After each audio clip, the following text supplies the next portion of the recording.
Hi, this is Carolyn, and I'm here with Aaron, and we are really, really excited to have Malik and Adna here tonight. I believe Malik has the most interesting tennis background or story that I've ever heard. Malik, can you start off and tell us about your tennis background? Well, my dad started playing when, I was 13, 14. And so I got a late start, put it that way. But he started playing and I followed him to his practice matches and played around with the other kids that came with their parents and just kind of stayed into it. Went to Korea in 86, 85, 86. And girls volleyball, tennis, and cross country came together. So I decided I think tennis would be the best. I couldn't play girls volleyball. And I hated running, so cross country was out. So I held in with tennis and, no strokes, no teaching. All my dad would said was, if you bend your knees, you can hit the ball hard as you want. And I guess I tried it, and I guess it worked that I played number 3 on the team and won the conference at number 3 in Korea, which was pretty exciting. And then came back to the States and started playing and kind of took off from there. So bend your knees. Okay, I'm going to remember that. All we have to do is bend our knees, Aaron. Bend your knees and hit really hard. And we can be like Malik. Coach, though. He wasn't a coach. And Adna, you're his wife, but how did you start playing? It was just one of those things. I was driving on Falls of News, and they had the signs for try tennis one fall. And, I was looking to do something new, and it was like a 2 for 1, like 2 people could sign up for that one rate. And I told my sister, I said, let's try it out. It's 3 weeks. If we don't like it, we walk away. I think it was less than $100. Yeah. And if we like it, we'll see where it goes. Well, here I am 2.5 years later, deep into it. Never looked back. And that I never picked up a racket before or anything. I loved it. And I haven't looked back at all. Is that how you met Malik? Malik Malik was my tri tennis coach. I always say student teacher problems. That's great. Yeah, that tri tennis program. For anyone that doesn't know, this is through Raleigh. And of course, people listen to this podcast all over the country and all over the world. But I'm sure there's other programs out there like it. It's really cool. It's like $60 for a couple, 3 to 6 sessions or something. I think you get a racket. It's such an amazing program. And I know so many people in our area that have started with that. And then just like you, Adna, are just obsessed from day one and then just, continue and go up the rankings. So I think it's just a huge plug for that program. Yeah. And I'm sure other programs around the country. So for someone who's listening and may want to start playing other than maybe in something like that, although I feel like people should seek out those types of programs, maybe back to Malik, what would you recommend how someone should get started in tennis? Well, just get off the couch and get a racket and ball. I'm sure there's some people having with dust in their garages. Yeah.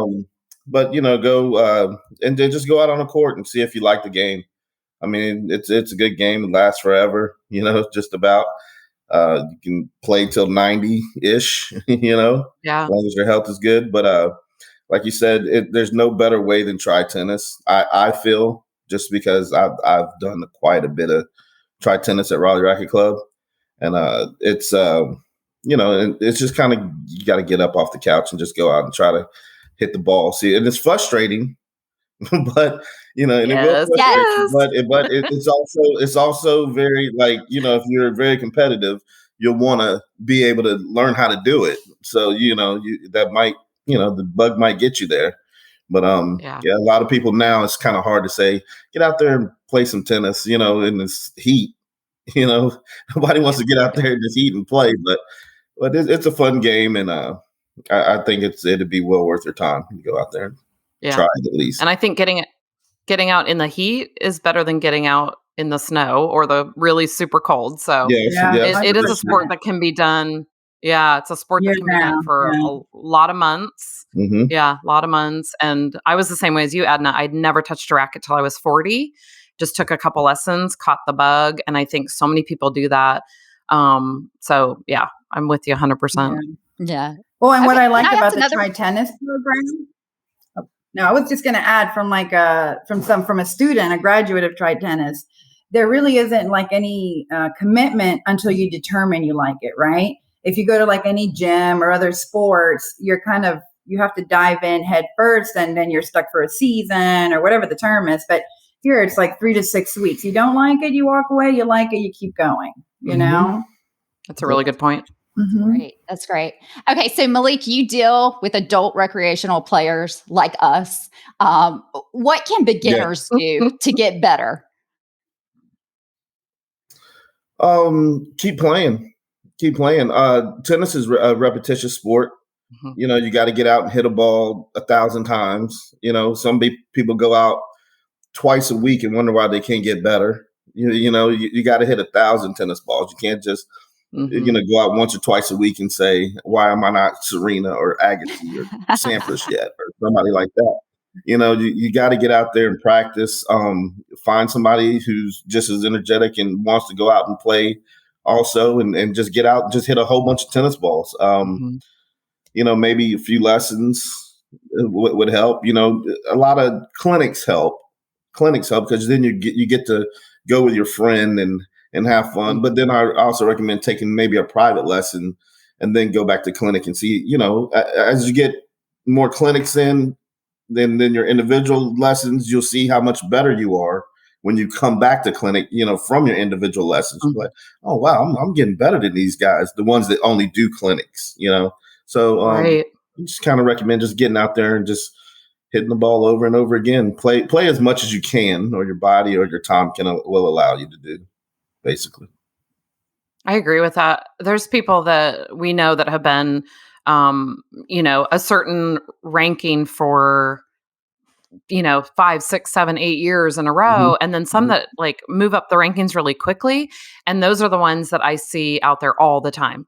And then the other ones that just kind of sit at whatever level they are like, I've been playing longer than that person, but that person got significantly better quicker because of exactly what you just said, which is just getting out, you know, trying almost every day. I used to hit with a ball machine when I was 2'5". I thought that was great. That's so boring now, but it really helps. You really get to work on your strokes, you know, just having a ball fed to you, you know, and it's a great workout, but it's not as fun as being with your friends, but it's still good, you know. It is, but Raleigh Racquet Club's ball machine court that we have, it's from 8 o'clock till sundown. It's packed. Wow. So boring as it may be, it's being used quite a bit.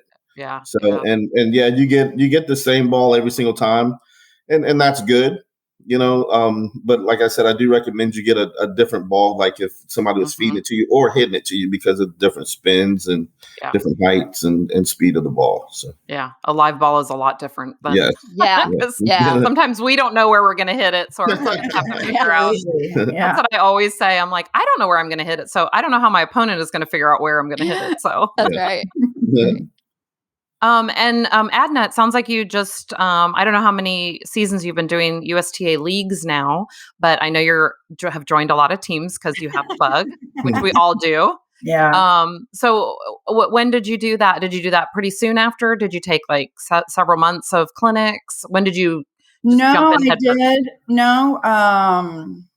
So I did try tennis the fall of 18. And so I've done 2 full USTA seasons. This will be my second one, actually, because COVID kind of killed last year. Yeah. But no, I mean, you know, a lot of the pros, including Malik, they push for just get out there and play. And so when I was done with Try Tennis that fall, you know, I started taking clinics, which is, I'll add, it's great because tennis is a social sport.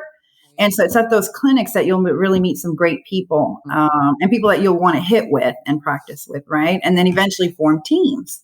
So that spring of 19, fall, I met my partner, Lauren. I play with her a lot. And so that spring, we're like, you know what, let's just do it. What's the worst that can happen? You know, we zero out every single game. You know, I said, you know, we have nothing else to worry about. So we joined that spring. We did lose every single match. It was a little heartbreaking because we weren't used to that, but I mean, I never went back, and Malik's a big advocate of just get out there and play. You can do clinics, you can do lessons, you can do the ball machine, you can even set up hitting times, but there's nothing like a real competitive live ball. And he's always telling me, just get back out there and hit that ball, so this is my second USTA season and I'm loving it. Yeah. Have you won a match yet? I say the same thing. Oh, sorry. Have you won a match yet, Adna? No. This season, I think last time I looked, my record was like 18-5. I was telling Malik for this season. Yeah. I know. That's I'm on awesome. 14. Yeah. So, yeah. So you went from a year of losing. Then you start really. Yeah. She went from a year of losing to a year of winning. Yeah. Right. Yeah. Right. Carolyn and I are in the losing years right now, right? We are. I'm in a losing year. We got bumped up. So maybe next year. Yeah.